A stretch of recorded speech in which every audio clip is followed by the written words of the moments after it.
Hello everyone, welcome to channel learn with ease.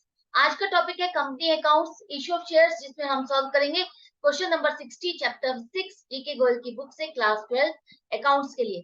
Online sessions अगर आप चाहते हो तो मुझे व्हाट्सएप कर सकते हो इस नंबर पर अपना नाम और क्लास।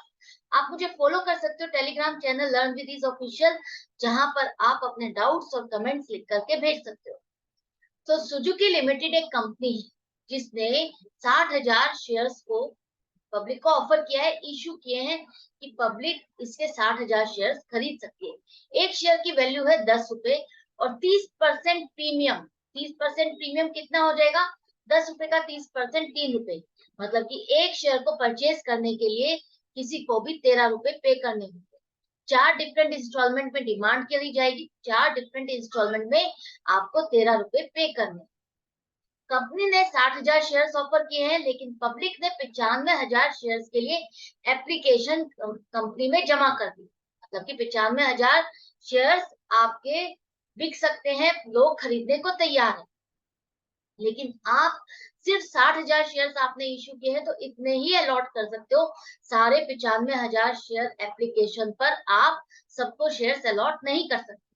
तो कंपनी ने क्या किया, प्रोरेटा बेस पर शेयर्स को अलॉट किया। 80,000 एप्लीकेंट्स है, उनको ही 60,000 शेयर्स अलॉट किए। तो बाकी के 15,000 एप्लीकेशंस का क्या हुआ? उन 15,000 एप्लीकेंट्स को उनका पैसा रिफंड किया गया, उनका पैसा उनको रिटर्न किया गया। अब 60,000 शेयर्स आप अलॉट करने वाले हो, पैसा 80,000 एप्लीकेशन का रख रहे हो, तो 20,000 शेयर्स का जो एप्लीकेशन का मनी आपके पास एक्स्ट्रा आया हुआ है, उसको आपको कहाँ यूज करना है? उसको आपको यूज करना है नेक्स्ट इंस्टॉलमेंट अलॉटमेंट में। वहां पर आप इसको एज ए एडवांस लेके चलोगे, वहां पर इस अमाउंट को एडजस्ट करो। अब यहाँ पर दो शेयर होल्डर है, दो शेयर होल्डर ने डिफरेंट टाइम पर पेमेंट नहीं की और कंपनी ने यहाँ पर उनके शेयर्स को फॉरफिट करके रीइश्यू कर दिया। रीइश्यू किया 8.5 रुपए में फुल्ली पेड शेयर। अब आपको क्या करना है, जर्नल एंट्रीज और बैंक अकाउंट बनाना है। किस तरह से करोगे, देखो सबसे पहले आपको बैंक की ट्रांजेक्शन्स करनी है, वो डायरेक्टली आप बैंक अकाउंट पे करोगे। एक तरह से क्या है, ये आपका कैश बुक का बैंक का कॉलम है, जहां पर आप डायरेक्टली बैंक की ट्रांजेक्शन्स को रिकॉर्ड करोगे, जर्नल में नहीं। तो फर्स्ट ट्रांजेक्शन जो आपकी एप्लीकेशन मनी से रिलेटेड है, जहां पर आप एप्लीकेशन का पैसा पब्लिक से रिसीव कर रहे हो, जिससे आपको पता चल रहा है कितने शेयर्स आपके बिक रहे हैं, कौन खरीदना चाह रहा है। तो जिसको खरीदना है वो आपकी एप्लीकेशन के साथ 3.5 रुपए जमा कर रहा है और 95,000 एप्लीकेशन आपको मिली। 3.5 रुपए के हिसाब से 3,32,500 रुपए बैंक पे जमा होते हैं। अब यहाँ पर जो सबसे बड़ी कंफ्यूजन बच्चों को आ रही है, वो ये आ रही है कि जब हमें अलॉट ही 60,000 करने हैं, तो हम बैंक में 95,000 का पैसा क्यों जमा दिखा? क्योंकि इस टाइम पर ना तो कंपनी को पता है कि कौन उसके शेयर्स परचेज करने वाला है और कितने बिक जाएंगे, और ना ही जो एप्लीकेशन लगा रहा है उसको पता है कि कंपनी के पास अभी तक कितने शेयर्स बिक चुके हैं। तो जो खरीदना चाह रहा है वो बस एप्लीकेशन जमा कर रहा है और अपने पैसे जमा करता जा रहा है। तो इस टाइम पर जितनी भी एप्लीकेशन आती है, सभी का पैसा आपको शो करना है, बैंक में जमा दिखाना। तो 95,000 3.5 रुपए के हिसाब से 3,32,500 रुपए बैंक में आपके जमा हो गए। तो बैंक में आप डेबिट साइड पर दिखाओ 3,32,500। किस नाम से आ रही है? एप्लीकेशन के नाम से। तो इक्विटी शेयर एप्लीकेशन अकाउंट आपका क्रेडिट होगा। शेयर को बेच रहे हो, उसकी फर्स्ट इंस्टॉलमेंट आपको मिल रही है 3,32,500। हाँ, ये पूरा का पूरा आपका एप्लीकेशन मनी नहीं है, ये पूरा का पूरा आप शेयर कैपिटल में ट्रांसफर नहीं करोगे। कितना कितना ट्रांसफर करना है ये अभी आपको देखना है। देखो सबसे पहले तो यहीं पर ही आपका क्लियर हो गया कि वो 80,000 एप्लीकेशन का पैसा रखेगी, बाकी 15,000 का रिफंड कर। तो 15,000 पर 3.5 रुपए के हिसाब से आप 52,500 रुपए का पैसा रिफंड करोगे। एप्लीकेशन का पैसा वापस कर रहे हो, तो एप्लीकेशन अकाउंट को डेबिट करो। इक्विटी शेयर एप्लीकेशन अकाउंट आपका डेबिट होगा 52,500, और पेमेंट कर रहे हो तो बैंक अकाउंट आपका क्रेडिट होगा 52,500 से। क्रेडिट साइड पर लिखो 52,500, क्योंकि पेमेंट कर रहे हो तो पेमेंट आप कहाँ लिखते हो? क्रेडिट साइड पर लिखते हो। क्लियर है? अब एप्लीकेशन मनी अकाउंट से आपका 52,500 कम हो गया। इसके बाद बाकी के पैसे को आपको कहाँ कहाँ ट्रांसफर करने, देखो 3,32,500 में से 52,500 तो आपके निकल गए, आपने रिफंड कर दिया। 2,80,000 अभी भी बचे। इसमें से 60,000 शेयर आप अलॉट कर रहे हो, तो उस पर एप्लीकेशन मनी कितना बनता है? 2,10,000। ये आपने शेयर एप्लीकेशन अकाउंट के नाम से आपने अपना रखा, और यही अमाउंट आप शेयर कैपिटल अकाउंट में ट्रांसफर करोगे। एक तरह से जो आपने शेयर बेचा उसकी फर्स्ट इंस्टॉलमेंट जो आपकी बनती है 60,000 पर, वही आपने ट्रांसफर कर दिया। ये 3.5 रुपए होगा। 3.5 रुपए, 4 रुपए नहीं, 3.5 रुपए के हिसाब से है 2,10,000। तो 2,10,000 आपके पास हो गए, जो कि आपने शेयर कैपिटल अकाउंट में ट्रांसफर कर दिया। बाकी का कितना पैसा बचा है? 70,000 रुपए, जो कि आपके पास एक्सेस बनी है, जिसे आपको नेक्स्ट इंस्टॉलमेंट अलॉटमेंट में इसको एडजस्ट करना है। तो यहाँ पर 70,000 रुपए आपको एक तरह से एडवांस आ गया, तो आप अलॉटमेंट अकाउंट को नया अकाउंट खोलोगे, इक्विटी शेयर अलॉटमेंट अकाउंट 70,000 से, और इसी अकाउंट को आप क्रेडिट कर दो। ये मान लो कि पैसा इस इंस्टॉलमेंट का आ गया, तो इसी अकाउंट को खोलोगे, इसी में ही आप क्रेडिट दिखाओगे। क्लियर है? लेकिन यहाँ पर इसको करने से पहले एक चीज और चेक करनी है आपको। अगर आप देखो यहाँ पर 5.5 रुपए आपको इस अलॉटमेंट पर नेक्स्ट इंस्टॉलमेंट जो है 5.5 की है, 5.5 रुपए 60,000 शेयर पर कितनी बनती है आपकी? 3,30,000 बनती है। तो 3,30,000 बनती है, जो कि आपके 70,000 से कम है। मान लो आपका जो एक्सेस पैसा है वो आपके अलॉटमेंट को कवर करने के बाद, पूरा अलॉटमेंट का इंस्टॉलमेंट में भी कवर करने के बाद भी वो पैसा बच जाता है, तो वो आपको पब्लिक को वापस करना होगा, रिटर्न करना होगा, क्योंकि जो आपको एप्लीकेशन पर एक्सेस पैसा आया वो आप सिर्फ अलॉटमेंट में ही एडजस्ट करोगे, बाकी का बचा हुआ पैसा आप रिटर्न करते हो। क्लियर है?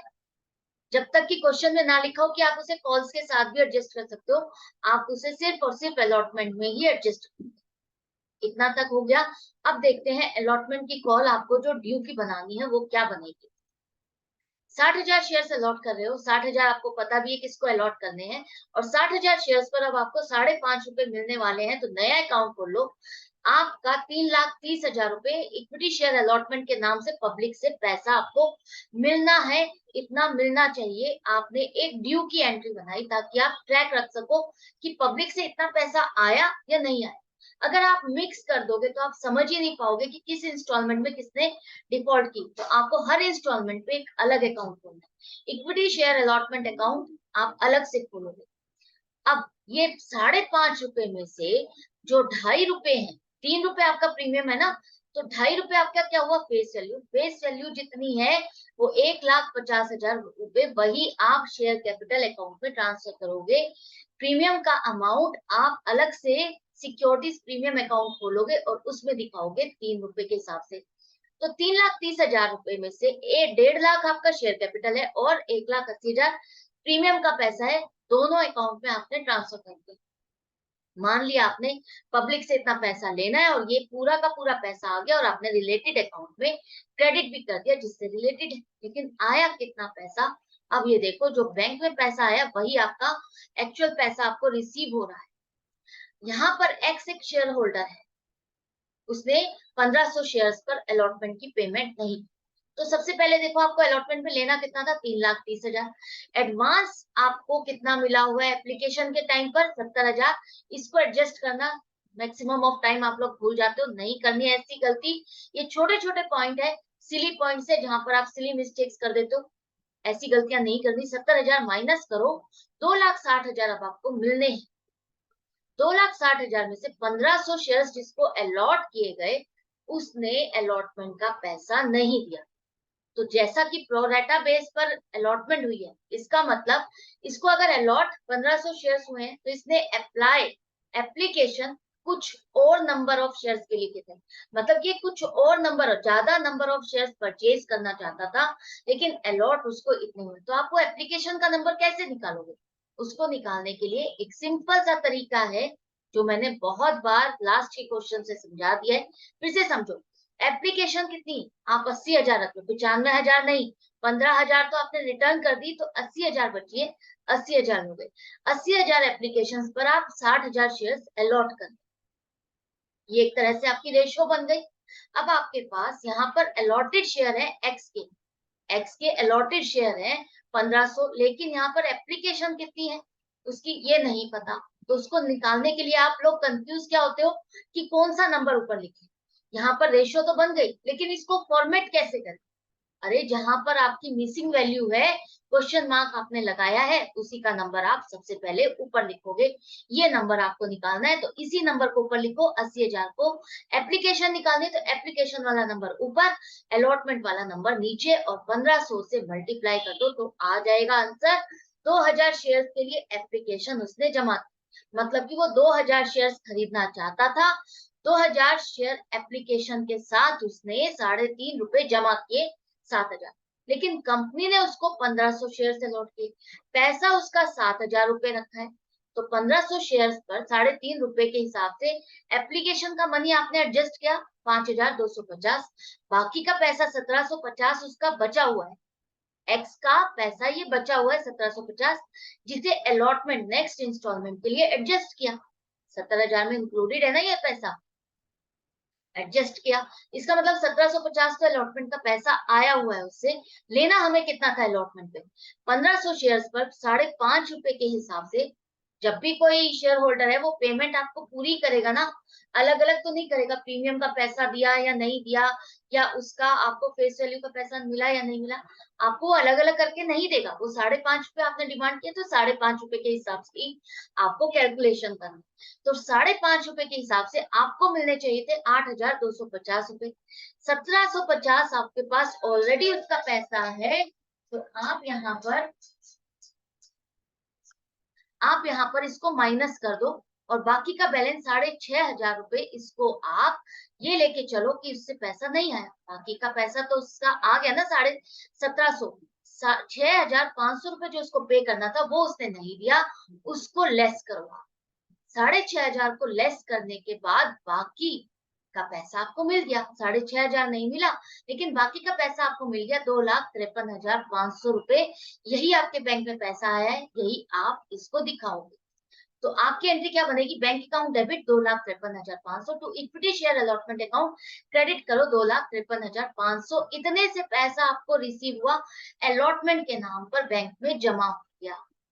अलॉटमेंट शेयर अकाउंट आपने डेबिट कितने से किया? 3,30,000 से। क्रेडिट कितना हो गया?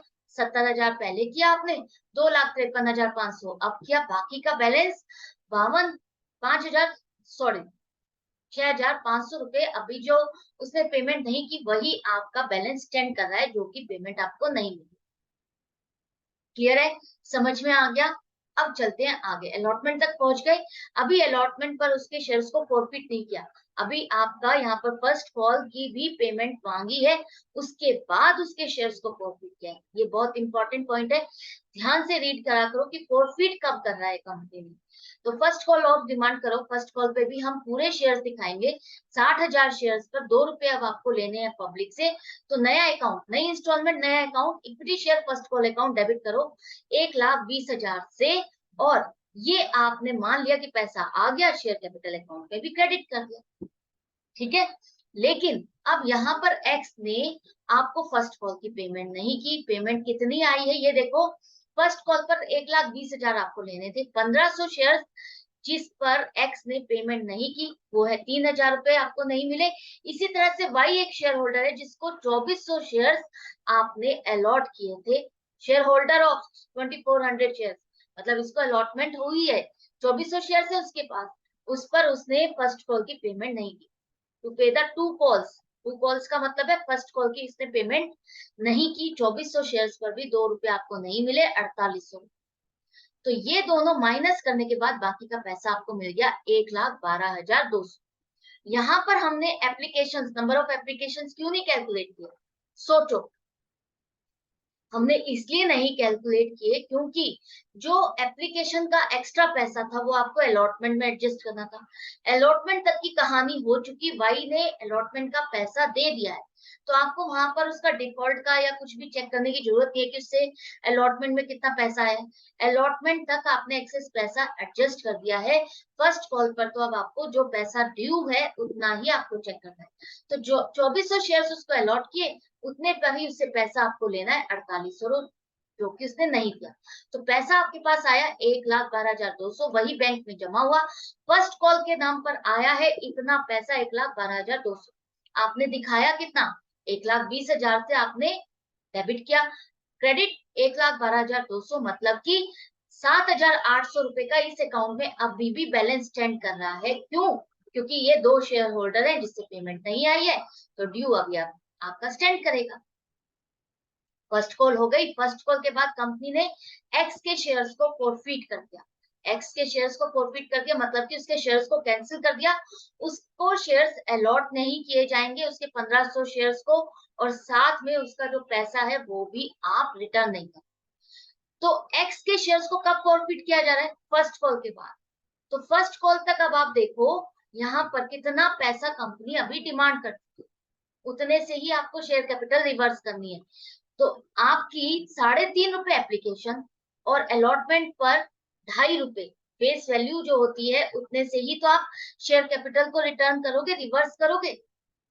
रिवर्स करोगे ना, रिवर्स मतलब आप वहां जो क्रेडिट आपने शेयर कैपिटल अकाउंट को किया 1500 शेयर एक्स के, जो पैसा आप सोच रहे थे आ गया लेकिन वो आया नहीं, तो आपको रिवर्स करना होगा, आपको वो अमाउंट कम करनी होगी।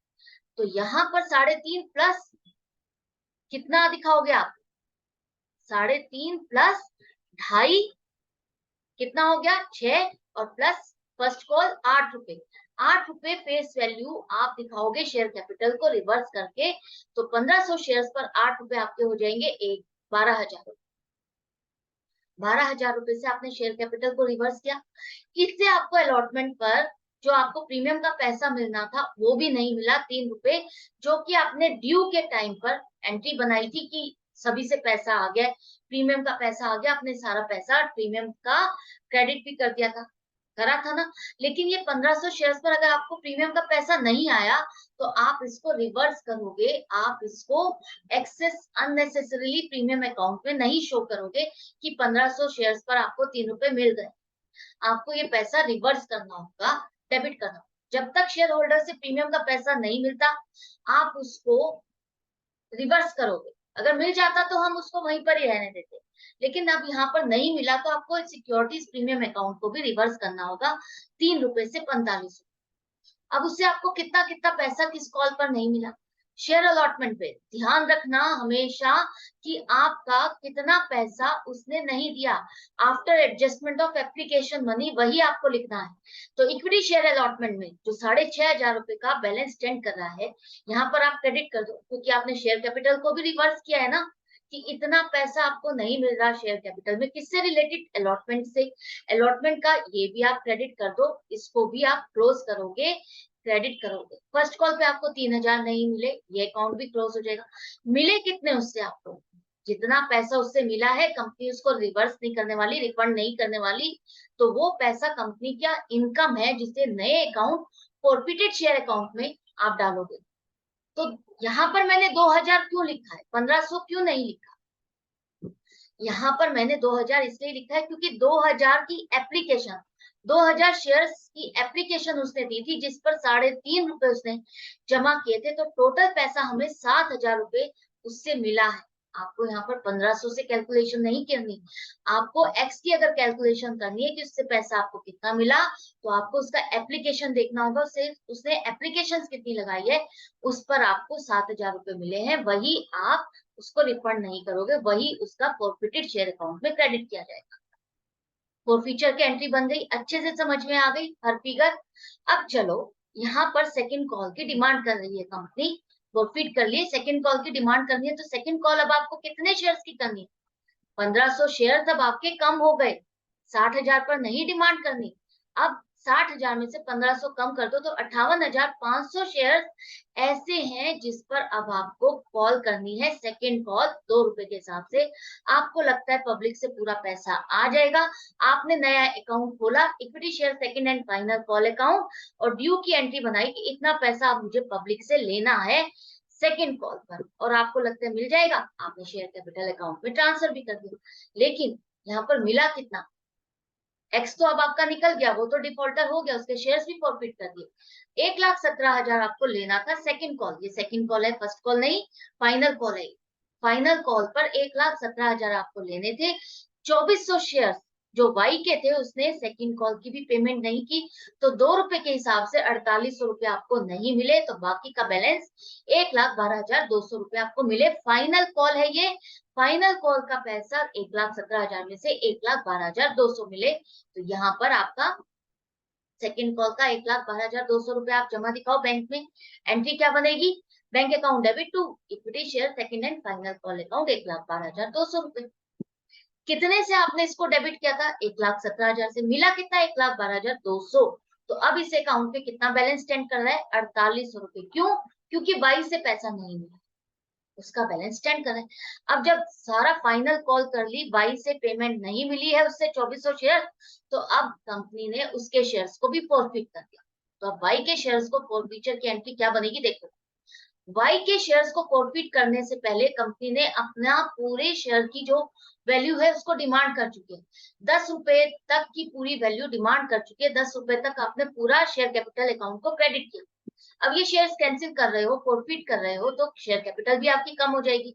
रिवर्स करोगे, उतनी अमाउंट से कम करोगे, तो 2400 शेयर्स पर 10 रुपए के हिसाब से 24,000 की आपकी शेयर कैपिटल कम हो जाएगी, डेबिट। इस पर आप सिक्योरिटीज प्रीमियम अकाउंट को रिवर्स नहीं करोगे। क्यों? क्योंकि अलॉटमेंट पर आपको प्रीमियम का पैसा मिलना था 3 रुपए, और अलॉटमेंट की पेमेंट इस शेयर होल्डर वाई ने आपको की है। अलॉटमेंट का पैसा आपको 5.5 रुपए के हिसाब से उसने पेमेंट की है। तो प्रीमियम का पैसा आपको मिल चुका है, प्रीमियम में उसने डिफॉल्ट नहीं किया, तो प्रीमियम अकाउंट में वो पैसा जमा है, तो उसको वहीं पर ही रहने दो, वहां से उसको निकालना नहीं, रिवर्स नहीं करना। जो प्रीमियम का पैसा मिल चुका है उसको वहीं रहने देंगे, हम रिवर्स नहीं करेंगे। फॉरफिटेड शेयर अकाउंट में आप उसकी फेस वैल्यू जो है वही डालोगे, ये नहीं करोगे सिक्योरिटीज प्रीमियम अकाउंट से उसको निकाल के और फॉरफिटेड शेयर अकाउंट में डालोगे, ऐसा नहीं। तो इसका मतलब क्या हुआ? फॉरफिटेड शेयर अकाउंट में हमेशा आपकी फेस वैल्यू लिखी जाएगी। फेस वैल्यू आपको देखना है शेयर होल्डर से कितनी मिली है। क्लियर? तो इक्विटी शेयर फर्स्ट कॉल पे उससे कितना पैसा नहीं मिला आपको? 4800। सेकंड कॉल पर भी आपको 4800 नहीं मिले, तो ये दोनों अकाउंट भी अब आप क्रेडिट कर दो, क्लोज कर दो। अननेसेसरी ड्यू का अमाउंट शो कर रहा है, उसको क्लोज करना। 24,000 आपने रिवर्स किए, उसमें से 4800 रुपए ये दोनों अकाउंट भी तो आपने डेबिट किए थे, इनको रिवर्स हो गया। बाकी पैसा आपको इससे कितना मिला? कैसे कैलकुलेट करोगे? देखो, 3.5 रुपए एप्लीकेशन फेस वैल्यू है, अलॉटमेंट पर 2 रुपए, 2.5 रुपए, अलॉटमेंट पर 2.5 रुपए, कितना हो गया? 3.5 और 2.5 रुपए, 6 रुपए आपको उससे मिले हैं। फर्स्ट और सेकंड कॉल तो उसने पे नहीं किए, तो इसका मतलब 6 रुपए आपको उससे मिल चुके हैं 2400 शेयर पर। तो 14,400 रुपए आप फॉरफिटेड शेयर अकाउंट में क्रेडिट करोगे। ये मान लोगे कि इतना अमाउंट आपको उससे मिल गया है, जो कि आप उसको रिफंड नहीं कर रहे हो। कंपनी की ये इनकम है, इनकम है ना, जिसे कंपनी रिफंड नहीं कर रही। अब ये फॉरफिट भी कर दिए। अब कंपनी ने क्या किया, यहाँ 2400 प्लस 1500, कितने शेयर्स फॉरफिट किए? 3900, 3900 शेयर्स को फॉरफिट किया। लेकिन 3900 में से वो 3000 शेयर्स को री इश्यू कर दी है, और 3000 में जो वाई के शेयर थे 2400, वो पूरे के पूरे लिए। तो वाई के शेयर्स 2400 और बाकी 600 शेयर्स उसने एक्स के लिए हैं। एक्स के 600 शेयर्स और वाई के 2400 शेयर्स को मिला करके 3000 शेयर्स को उसे री इशू किया। मतलब कि एक्स के 900 शेयर्स अभी भी रहते हैं जिनको उसने री इशू नहीं। तो अब आपकी क्या बनेगी री इशू में? री इशू मतलब पब्लिक को दोबारा से ऑफर किया कि वो 3000 शेयर्स परचेज कर सकती है, और अब वो 8.5 रुपए में अपना शेयर बेच रही है। फुल्ली पेड का मतलब है कि ये माना जाएगा 10 रुपए का शेयर है, तो उससे 10 रुपए की पूरी पेमेंट आ गई। पेमेंट उसको 8.5 रुपए करनी है। जो भी नया शेयर होल्डर है उसको 10 रुपए का माल 8.5 रुपए में मिल रहा है, सस्ता मिल रहा है, 1.5 रुपए का उसको तो फायदा हो गया। तो 8.5 रुपए के हिसाब से आपको जो पेमेंट मिलेगी, री इशू कर रहे हो तो दोबारा से आपको नहीं पता 3000 आपके पूरे बिकेंगे या नहीं बिकेंगे। तो फर्स्ट एंट्री जो बैंक की बनेगी वही आपको देखनी है। 3000 शेयर्स पर 8.5 रुपए के हिसाब से आपके जो शेयर्स बिक गए, 25,500 रुपए आपको मिल गए। आपने 10 रुपए वाला सामान 8.5 रुपए में बेचा है, आप ये मान के चल रहे हो कि मेरे को 10 रुपए मिल गए हैं पूरे के पूरे, तो शेयर कैपिटल तो आपकी 30,000 से बढ़ जाएगी। शेयर आपने 10 रुपए वाला बेचा है, तो 10 रुपए के हिसाब से शेयर कैपिटल आपकी बढ़ जाएगी 30,000। तो अब जो ये 1.5 रुपए का नुकसान है वो कंपनी कहाँ से बियर करेगी, कहाँ से एडजस्ट करेगी? ये कंपनी एडजस्ट करेगी अपने फोरफिटेड शेयर अकाउंट से, जहां पर उसने पहले वाले शेयर होल्डर्स का पैसा रखा हुआ है, उसी अपने गेन, उसी अपने फायदे में से इस नुकसान को एडजस्ट करेगी। कितना नुकसान? 1.5 रुपया हर शेयर पर 4500 रुपए उसने प्रॉफिटेड शेयर अकाउंट में से निकाल लिया। तो अब आपके बैंक में पैसा जमा हो गया 25,500 रुपए, रीइश्यू करने पर 3000 शेयर। तो अब आपके देखो 60,000 में से 3000, 3900 शेयर आपने प्रॉफिट किया, 3900 शेयर्स को प्रॉफिट किया और 3900 में से 3000 दोबारा से आपने रीइश्यू किए। तो इसका मतलब शेयर कैपिटल अब आपकी कितने नंबर ऑफ शेयर्स की हो गई? 59,100। 900 शेयर्स अभी भी बाकी हैं जिन्हें रीइश्यू नहीं किया। ये पॉइंट इंपॉर्टेंट है, जब आप बैलेंस शीट बनाओगे तो आपको ये गलती नहीं करनी कि आप पूरे शेयर्स ले लो। अभी भी 900 शेयर्स ऐसे हैं जिसको उन्होंने रीइश्यू नहीं किया है। तो टोटल आपकी जो सब्सक्राइब कैपिटल आएगी वो 59,100 शेयर्स की है। ये हो गया। अब आ जाओ, रीइश्यू भी हो गया। अब आपको क्या करना होता है, जितने शेयर्स आपने रीइश्यू कर दिए, फोरफिट करके रीइश्यू किए हैं, उसके बाद जो आपको रीइश्यू करने के बाद जो उन शेयर्स पर आपके पास फोरफिटेड अमाउंट रहता है, पहले वाले शेयर होल्डर से जो पैसा आपने लिया है उसका जो बैलेंस आपके पास रहता है, उसको आप फाइनली गेन मानोगे। क्योंकि 3000 शेयर्स की कहानी पूरी हो गई, तो वो जो पैसा बचा हुआ है पहले वाले शेयर होल्डर का 3000 शेयर से रिलेटेड, सारे शेयर्स का नहीं, जितने रीइश्यू किए हैं 3900 में से 3000 रीइश्यू किए हैं, तो 3000 शेयर्स की अमाउंट निकालनी है, वही आप कैपिटल रिजर्व में ट्रांसफर करोगे।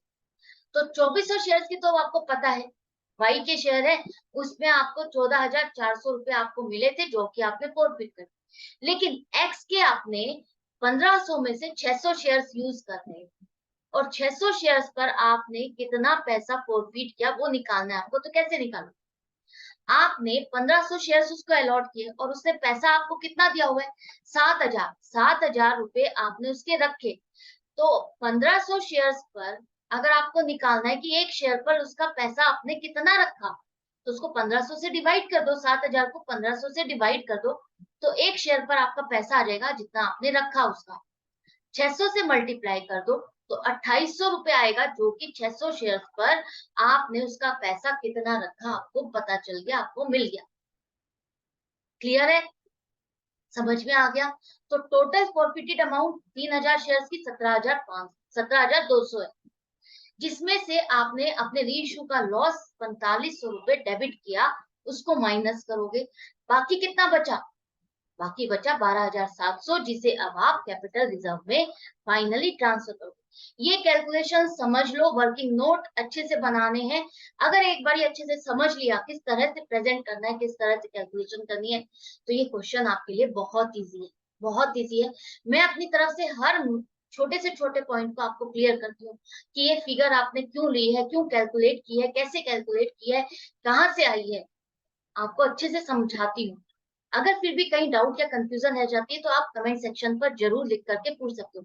लेकिन मुझे आपसे एक रिक्वेस्ट है, कई बार स्टूडेंट्स बिना वीडियो को देखे हुए मुझे कमेंट सेक्शन में डाउट लिख करके भेजते हैं कि मैम यहाँ पर आपने नहीं समझाया, जबकि मैं पूरा क्लियर करती हूँ। आप वीडियो देखोगे तभी तो आपको पूरा समझ में आएगा, अगर आप उसे स्किप कर दोगे तो आपको कैसे समझ में आएगा? तो मेरी रिक्वेस्ट है, जो भी क्वेश्चन आप समझना चाहते हो उसे स्टार्टिंग से लेकर एंड तक देखो, ताकि वो आपको पूरा अच्छे से क्लियरली समझ में। वरना आपका देखा हुआ भी जो टाइम आपने डिवोट किया पहले भी, वो भी वेस्ट हो जाएगा, क्योंकि आपको समझ में ही नहीं आएगा। मिलती हूँ आपसे नेक्स्ट वीडियो में नेक्स्ट क्वेश्चन के साथ, लेकिन आपको अपनी प्रैक्टिस जारी रखनी है। यहाँ पर बैंक अकाउंट का आपको क्लोजिंग बैलेंस जरूर से निकालना है, 7,83,400 रुपए, और एंड में टोटल लिखता है इस तरह। तो ये क्वेश्चन कंप्लीट हो गया। Goodbye and take care. अच्छा लग रहा है तो, बेनिफिट हो रहा है तो लाइक का बटन जरूर से प्रेस किया करो, इससे मुझे पता चलता है, मुझे मोटिवेशन भी मिलती है कि हाँ, स्टूडेंट्स मेरी वीडियो से सीख रहे हैं, उनको अच्छा लग रहा है, मैं कुछ आप लोगों के लिए कर पा रही हूँ। Good bye.